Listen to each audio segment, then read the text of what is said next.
कि आपकी 1 मिनट की सावधानी कई लोगों की जान बचा सकती है।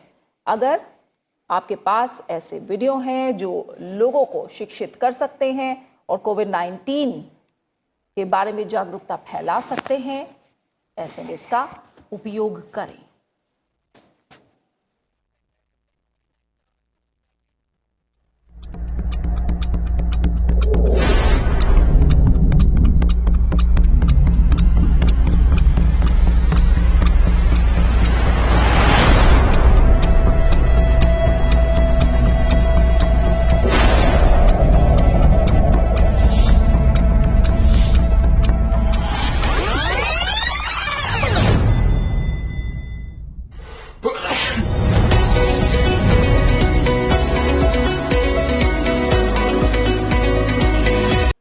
मिलर टाइम्स की वीडियोस देखने के लिए यहां क्लिक करके सब्सक्राइब करें और हाँ, बेल आइकन जरूर दबाएं।